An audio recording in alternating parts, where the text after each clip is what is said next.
बघा मित्रांनो, मी आता राईड करत आहे आणि मी ज्या एरियामध्ये आलो आहे तिथे घनदाट जंगल आहे.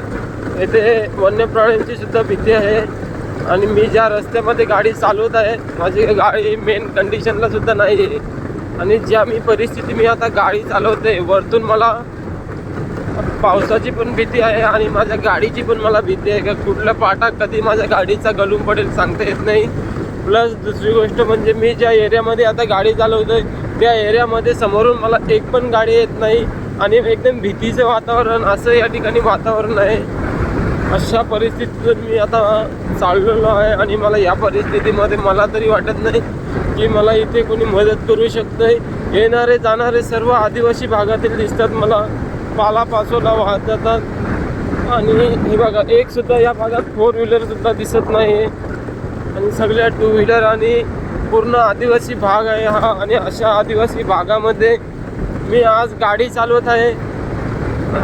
पाऊस पाहू शकता वरती किती आलेला आहे तुम्ही आणि माझ्याकडे सेफ्टी जॅकेट सुद्धा नाही आहे. अशा परिस्थितीत आज मला गाडी चालवावी लागत आहे आणि गाडी सुद्धा माझ्या मेन कंडिशनला नाही आहे. मित्रांनो, आजचा ब्लॉग इथपर्यंत. लाईक करा, सबस्क्राईब करा आणि बेल आयकॉनवर क्लिक करा. यापुढील नवीन व्हिडिओ मी माझ्या मेन स्पॉटवरती पोहोचल्यानंतर टाकेल.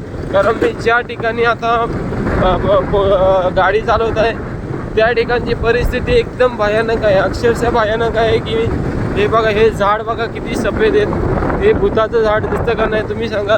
अशा परिस्थिती मी गाडी चालवत आहे आणि मी पुढचा ब्लॉग तुम्हाला पुढेच दाखवेल कारण इथे माझ्यामध्ये सुद्धा ताकद नाही. हे बघा, आत्ता पहिली 4 व्हीलर आहे ही कधी मला या रस्त्यामध्ये दिसते आहे.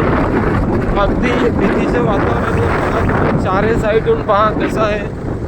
तर माझी हिंमत होत नाही काही ते ब्लॉग बनवण्याची माझी इथे हिंमत होत नाही. नेक्स्ट ब्लॉग पुढील याच्यामध्ये मी तुम्हाला दाखवतोय. आता मी इथे ब्लॉग एंड करतोय मित्रांनो कारण मी अक्षरशः घाबरलेलो आहे.